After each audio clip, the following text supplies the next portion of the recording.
What's good, guys? Welcome back to the channel. Hope you're all having a good day. So we're going to get into something today on the car that's really been bugging me for a while. We're going to try to fix it. So we got a parasitic draw on the battery. Something's draining power from the battery constantly. The car's parked. It'll just drain the battery and it'll be completely dead the next time I go to get in it. So we're going to try to figure out what's going on, see if we can fix it, and see what we can find. So let's get into it.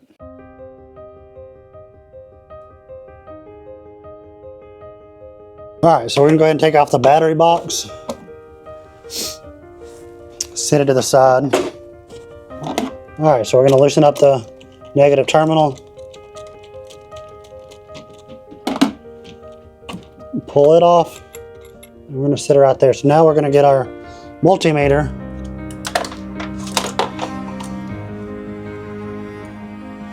And we get a positive, negative on the multimeter. So we're trying to figure out what's actually drawing power constantly when the car is even turned off. So we're actually going to set this to 10 amps. Okay, so we got the multimeter set up. We got it on 10 amps. So now, like I said, we're going to put this on the battery cable and the negative on the battery post. And you should see a constant charge. It should have a constant charge up on here. And I'll read the number off once we start this. And eventually, once we pull the right fuse, that'll drop all the way off and it'll be all zero because there's not supposed to be a current running through the system at all while the car is off. So let's jump into this and start pulling some fuses and hopefully we can figure it out.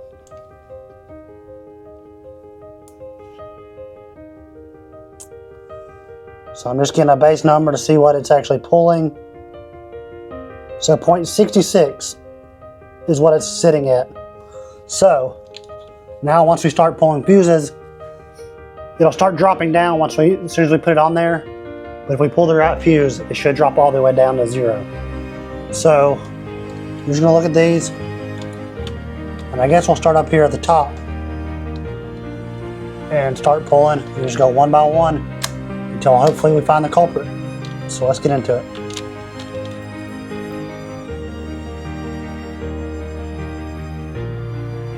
Okay, so at that 0.77, 66, and it's going to stay at 66. Okay, so I know that's not the one. So we're going to put that one back and go on to the next one. And we're just going to keep doing this process until we come across the one that's doing it, and then we're going to look up and see what is actually causing the issue. See if it's something we can fix, see what we need to go do from there.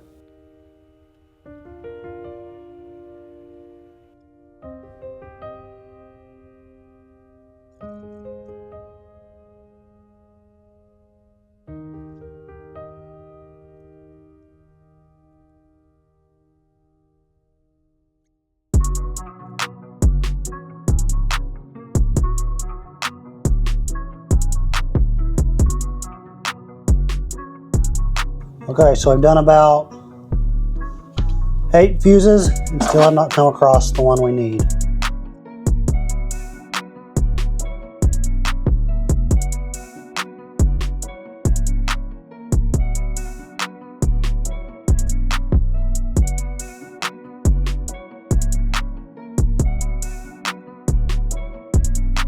Okay, that one went past 0.62, 0.30. We look like we found the one. Okay, so that is F8. So I'm gonna look on my phone real quick and find a diagram and see what actually that fuse is for and see what we can do about it. Okay, so I found a fuse diagram on VW Vortex, and we got F8 on fuse panel B. So it is the radio navigation display control module, radio. Okay, and I replaced the radio. I upgraded to the Apple CarPlay radio. So that could explain why it's pulling that. I don't know what would cause a radio to do that, but that's going to be our culprit. Let's just go ahead and pull the rest of these just to make sure, and we'll check it out. Okay, so we found the fuses I showed y'all, and I actually got in the car, and I have my old radio, and actually swapped it out to see if it was still pulling power with this one in there, and it is not. So it's definitely something with that CarPlay radio. I'm not sure what it is. Do I want to swap back to the stock head unit? Not really. The car doesn't get driven all the time, so there's no real point in swapping it out just for the battery dying. I can just take the battery off, you know, the cables off the battery when I know it's going to sit for a little while, or move the fuse and it will stay charged. So we'll do something like that. I don't feel like going back to the stock unit just because the battery's dying.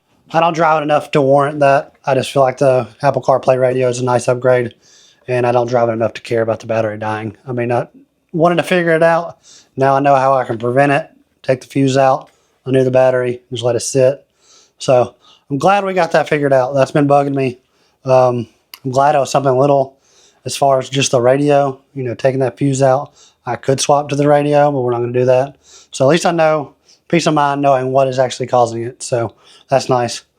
But hopefully that'll help y'all figure out if y'all have a battery that's draining for some reason when it's just sitting and it's going dead every time you go to get in it. Hopefully y'all can figure that out. Luckily mine was an easy fix or an easy diagnosis, so we were able to do that. And I bought the multimeter off Amazon. It's not that expensive. I think this was like 13 bucks. It's nothing special. So it's a very, you know, cheap way to figure out what's going on instead of, you know, buying multiple batteries. So glad to have figured that out. The car just sits. I know I haven't uploaded anything in a while, but the car just sits. I haven't been to any meets or anything since the last one I posted. It's been forever since I even drove this thing. It's just been sitting. Don't really have much to do to it right now. I haven't got any new parts or anything. I did go to the junkyard, pull apart and pull a front fender liner off for the driver's side. Mine got busted a while back. Hit a bump and it just kind of tore a little bit. Well, actually a lot of bit. It tore, you know, basically the front half of the fender liner off. So grab one of those from the junkyard.